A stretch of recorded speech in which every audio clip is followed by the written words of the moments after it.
Sou Matheus Tremembé, sou jovem liderança do povo Tremembé da Barra do Mundaú, do município de Itapipoca, no litoral oeste do estado do Ceará. Tenho 27 anos, sou filho de pai pescador, de mãe agricultora e professora.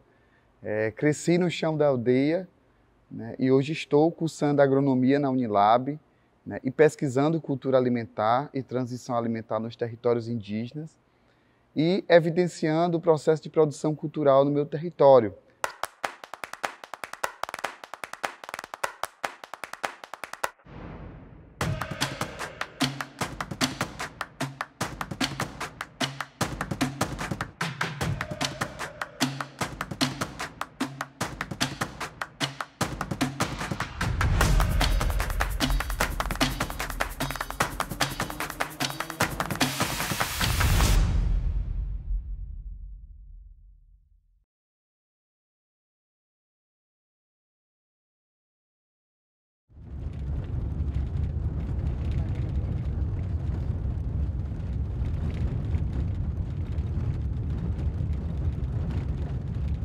É muito longe de Fortaleza para lá. Eu sempre faço isso de 15 em 15 dias. Às vezes eu vou de moto e às vezes eu vou de carro, às vezes eu vou de ônibus. É um pouco distante, mas ao mesmo tempo é bom ser longe porque a gente vai percebendo a importância que é voltar para o território. Nesse caminho eu vou pensando o que é que eu vou fazer para mudar a realidade lá, quais as ideias que a gente vai estar incluindo dentro da metodologia coletiva dos plantios, da produção, do resgate dos saberes e sabores que foram de alguma forma se perdendo por meio do tempo. Eu já saí de Fortaleza às 12 horas da noite para cá, só para ter esses processos criativos que é necessário. Às vezes você está sozinho, né? Foi assim que nasceram muitos processos que a gente vai conhecer daqui a pouco, chegar ao território.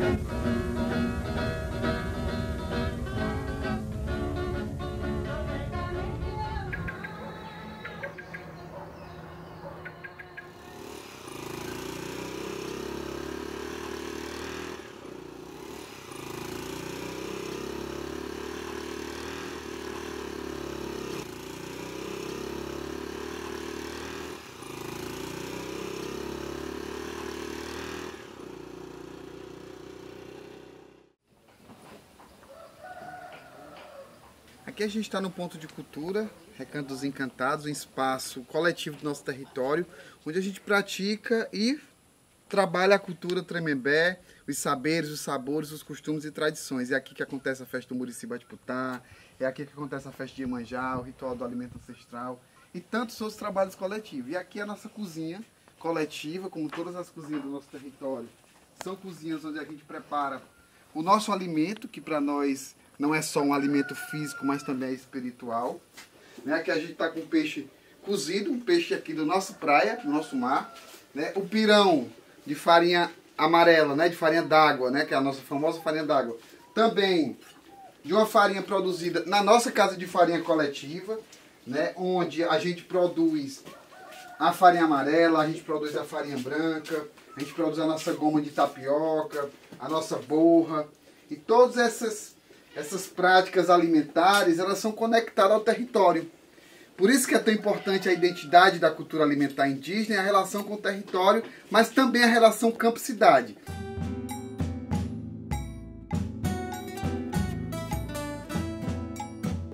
Inclusive, um tronco velho uma vez me disse que sempre quando eu fosse cozinhar, eu tivesse uma lembrança boa quando eu estivesse cozinhando. Lembrasse de um tronco velho, lembrasse de uma avó, lembrasse de alguém que eu gostava muito. E eu tenho feito isso. Tanto que as comidas, né, que tenho preparado têm tomado uma dimensão, na verdade, inclusive do sabor, diferente daquilo que eu imaginava. Né? E isso é uma construção espiritual também com o território. E a gente, às vezes, se alimenta de alimentos produzidos com muita dor, com muito sofrimento, inclusive daquele animal que a gente, às vezes, está consumindo, ou daquele fruto que a gente está produzindo, muitas vezes com trabalho escravo, com uso de veneno, né? que ao mesmo tempo que te alimenta, mata. Mata a diversidade, mata a natureza, agride o meio ambiente. Nós precisamos ser conscientes também, ambientalmente. Não dá para a gente achar se essa destruição, se o desmatamento continuar, se essa agressão contra a Mãe Terra continuar, nós vamos continuar existindo.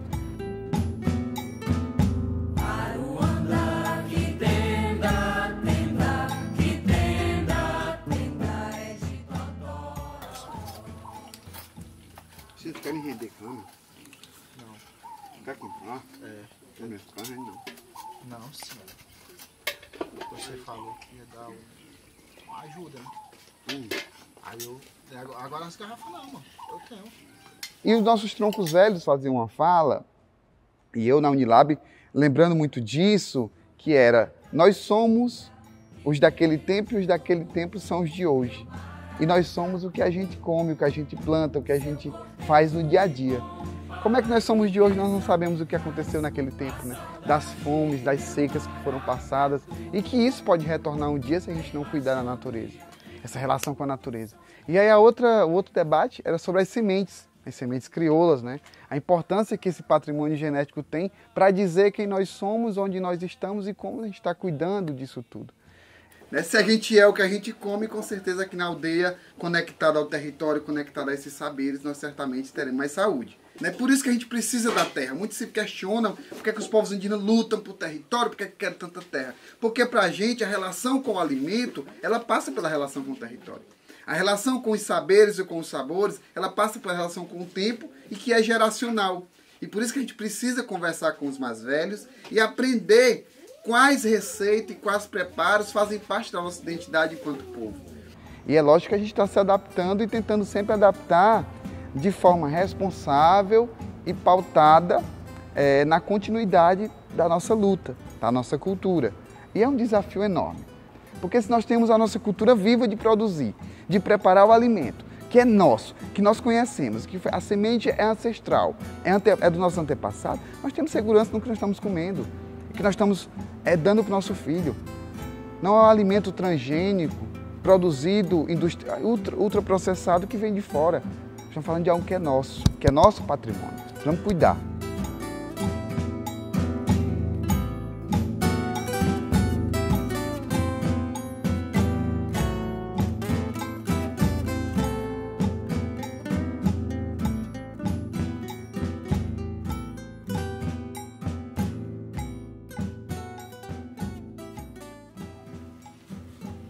Tô gravando.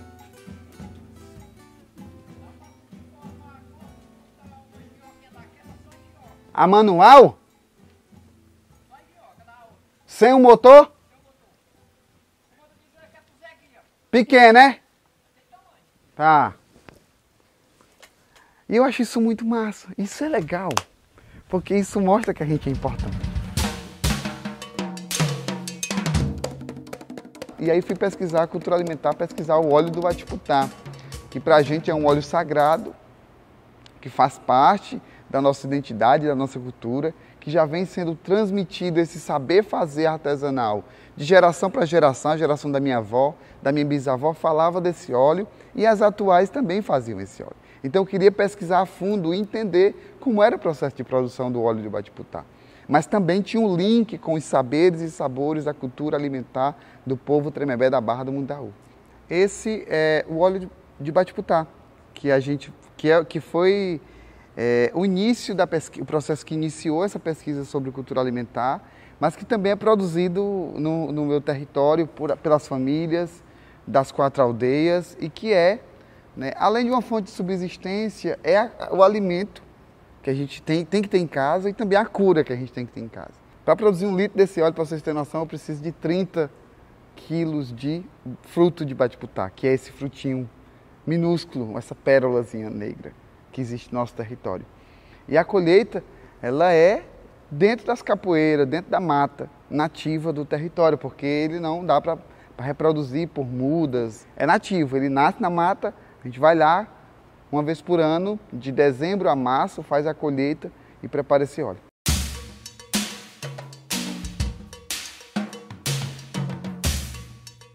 E aí a gente foi usando essas técnicas junto com eles e entendendo a importância e como esse óleo era único e especial.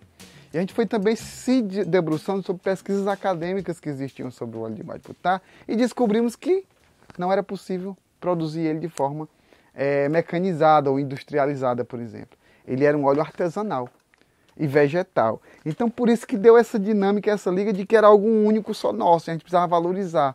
Então, esse é um saber fazer ancestral. Minha avó, minha bisavó, minha tataravó fazia esse óleo. E eu tenho dito e a gente tem repetido no território de que daqui a 100 anos a gente quer que a gente continue fazendo óleo de Bate-Putá, por isso nós precisamos do território para colher fruto.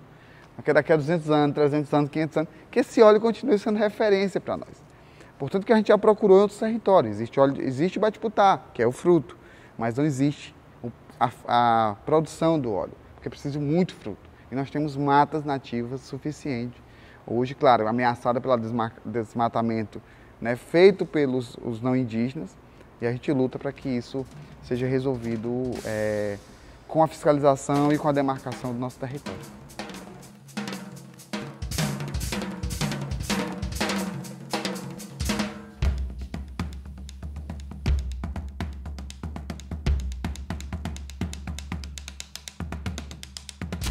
A chegada dos alimentos industrializados, ela é um forte ameaçador das nossas práticas tradicionais da alimentação. Sobretudo porque é muito fácil chegar até o mercado e comprar um alimento praticamente quase pronto. E muitas vezes já comprar ele pronto, né? E aí, em detrimento da cultura tradicional, você observa que você não encontra farinha já produzida. Você tem um caminho até chegar na farinha. E é um caminho demorado, é um caminho longo, é um caminho trabalhado.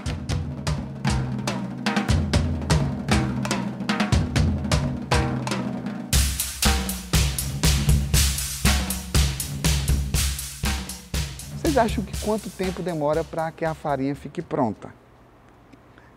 Demora mais de 1 ano, muitas das vezes. 6 meses, 7 meses, 8 meses. Por quê? Porque você planta um pedaço de maniva desse tamanho. E até ela chegar no seu prato como farinha, tem um tempo. Eu amo ver esse tempo. Porque esse tempo é como também eu estou me construindo no mundo. É como eu estou me vendo no mundo também. Quando você entende que isso é parte da sua cultura, é parte da sua identidade, e é algo que é seu, que é dos seus filhos, que é dos seus netos, que é das gerações futuras, aí você passa a entender a importância dessa farinha.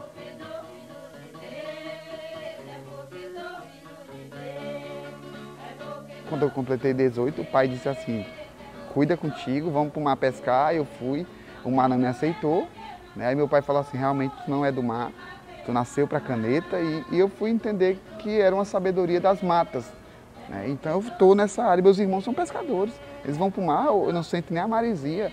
Quando a gente começa a conhecer a natureza, quando você vai pescar à noite, você consegue ver o peixe correndo na água. Eu já vi isso, meu pai me ensinou. Meu avô falava isso e eu achava que não existia. Como é que você vai enxergar o peixe correndo dentro da água? Para você jogar a tarrafa? Porque você joga a tarrafa em cima do peixe.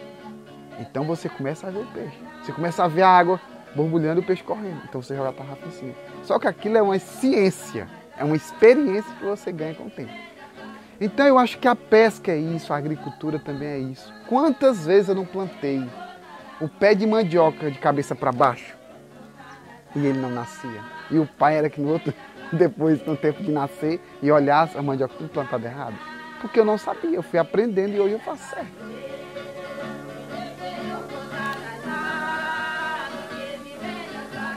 Tem uma oração no meu território, é uma oração que a gente sempre reza para que os processos e que os caminhos se abram e que sejam de prosperidade, que sejam de fartura, que diz assim: nós, Tremembé, acreditamos em Deus que é nosso Pai Tupã, na terra que é nossa mãe, na mata que é nossa vida, na lua e nas estrelas que são nossas energias, no sol que é nossa luz, no trovão e no relâmpago que são nossas previsões, nas pedras e nos astros que são nossas armas, no fogo que é nossa visão e em toda a atmosfera. Vivemos a força da terra que nos dá energia para lutar e vencer nossas batalhas. Por isso somos povo da luta, por isso somos povo Tremembé, assim seja.